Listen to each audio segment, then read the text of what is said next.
God is perfect, which means he is not a perfectionist.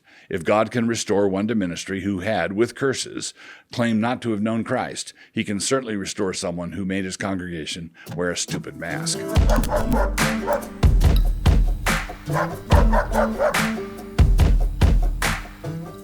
Introduction. As the aftermath of the great evangelical leadership meltdown continues apace, we find ourselves in the midst of a very interesting discussion. What do we do about evangelical leaders who flaked, evangelical leaders who wobbled, and evangelical leaders who stood firm? Now that some of the smoke has cleared and some of those who wobbled are starting to see things more clearly. Or at least they are speaking and writing as though they see things more clearly, but maybe they don't.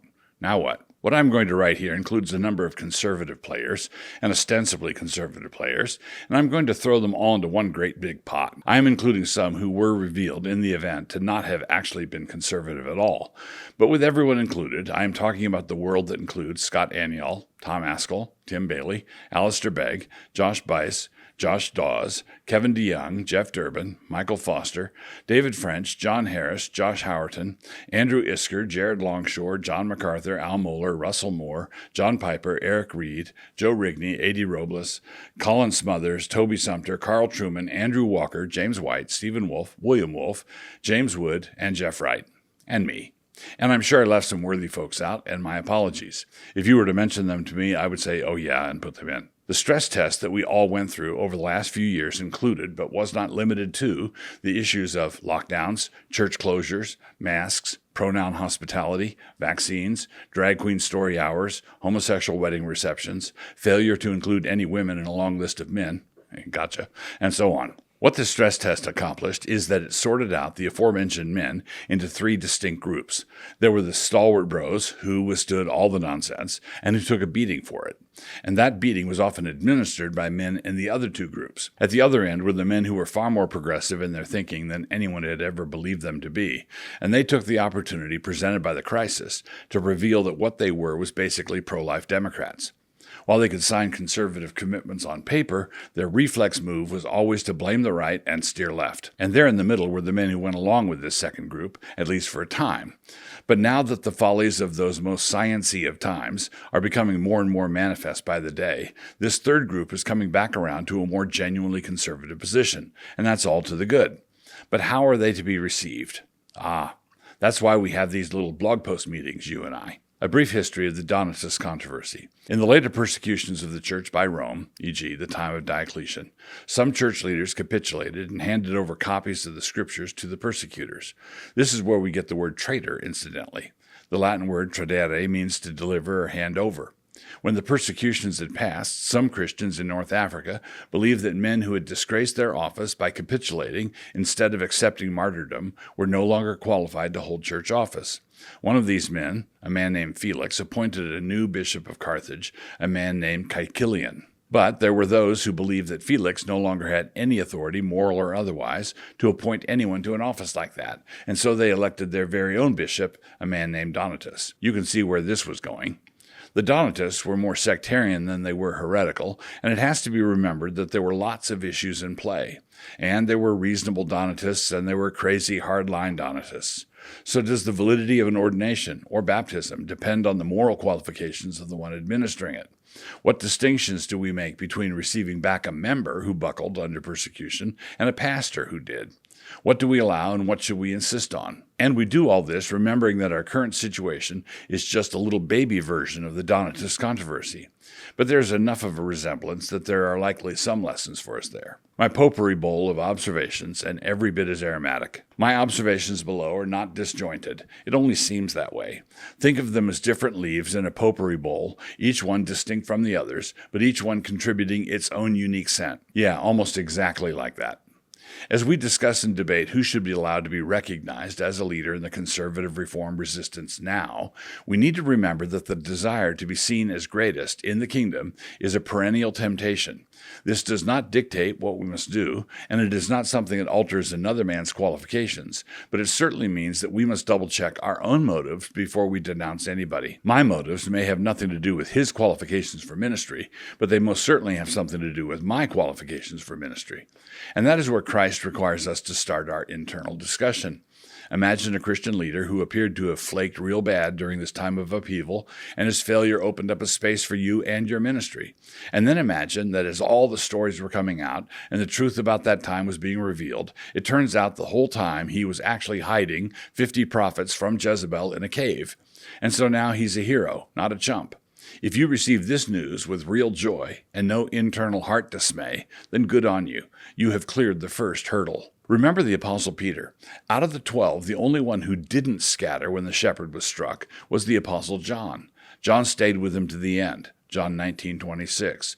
Judas betrayed the Lord, Matthew 26:15, and Peter denied him 3 times, Matthew 26:74. It is not often remembered that the other disciples had loudly echoed Peter's boast that they would die with him, Matthew 26:35. But 11 out of the 12 disgraced themselves at various levels and in varying degrees, Matthew 26:31. And this was the band of losers that just a few weeks later was God's chosen instrument to oversee the greatest outpouring of the Spirit in the history of the world. God is perfect, which means he is not a perfectionist. If God can restore one to ministry who had, with curses, claimed not to have known Christ, he can certainly restore someone who made his congregation wear a stupid mask. But with that said, Peter acknowledged his fault. He went out and wept bitterly, Matthew 26:75. In other words, Peter knew that he did not deserve to remain in the leadership of the Lord's disciples, and this is why it was such a marvelous display of the Lord's grace when Peter was reinstated. John 21:17. He had discredited himself, but was forgiven. But even then, remembering our first point, there was still an element of crackle between Peter and John. John 21:20-22.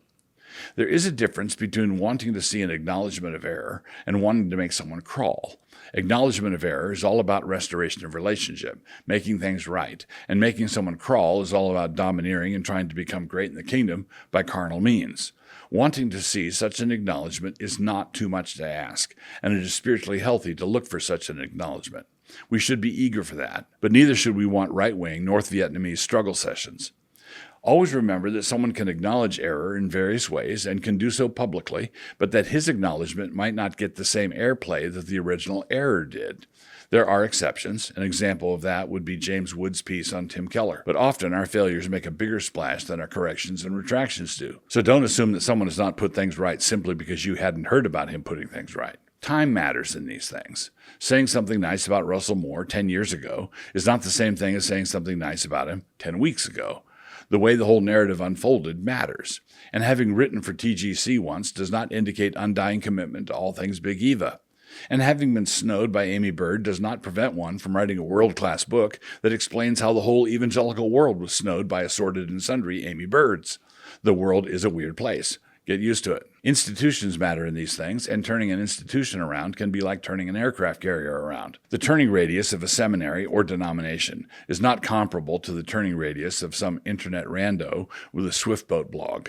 I could publish something erroneous, be set straight, and have a retraction up by that evening. But large institutions have different power centers, and complicated decision-making processes, and contracts, and procedures manuals, and complicated board politics, and it turns out that David might not be able to do anything about Joab. It is important to distinguish between guys you wouldn't hire to run the strategy of your ministry and someone who has apparently turned around and has done so while continuing to hold on to his base of supporters and followers. You might wonder how he has managed to hold on to them, but let's suppose that he has. That means he is still a player, whether you like it or not. When the conflict comes and he shows up for the fight with his divisions, are you going to act like the Philistine captains who told Achish that there was no way they were going to let David go into battle alongside them? 1 Samuel 29:6. Okay, let's leave out of my illustration the fact that they were certainly being wise in ways that Achish was not being. Let's pretend for a moment that Achish was the one being wise. You don't want to be like the Philistine captains, do you? Okay, seriously, forget that illustration. Scratch that. If you don't trust someone yet, then don't rely on him. But at the same time, if he is having an impact that you can use, then use it. The fact that there were some really bad personnel decisions made at Southern, and there were, does not mean that Al Mohler can't be really helping a number of people through the briefing. You don't have to explain it. There are ministry leaders out there that I know of who used to be ministering in Squish World, but have red-pilled hard and are situated in the middle of a large network of men who have not yet had that radicalization happen to them, but who could be brought along. And perhaps they could be brought along for 2 cents. These situated men are biding their time, waiting for the right moment to hoist the Jolly Roger. Give them a minute. Not everyone who takes a hard line against compromise is free of compromise himself. It is true that participation in MLK 50 was terrible compromise, but I can find men on the right today who would condemn that as horrendous compromise, while they themselves are compromising hard with Rashida Tlaib's take on the Jews. I'm equally wary of both and can be grateful for the contributions of either. John Piper and E. Michael Jones have both written marvelous books, and both of them have some really pronounced blind spots. It is important to distinguish between things that might look the same from a distance. One person actually wrote and promulgated woke stuff, and that needs to be addressed and corrected. Someone else participated in some things going along, and doing so because of friendships and ministry partnerships. Critics from a distance need to recognize that friendships and ministry partnerships cannot exist without trust. And when that trust is being betrayed, it takes some people longer to see that. And yet another kind of person saw the errors and saw the play that was being run, but simply had a more courteous and cautious approach to fellow Christians in error. And as I said above, there's a real failure to recognize how men like Russell Moore and David French have shifted.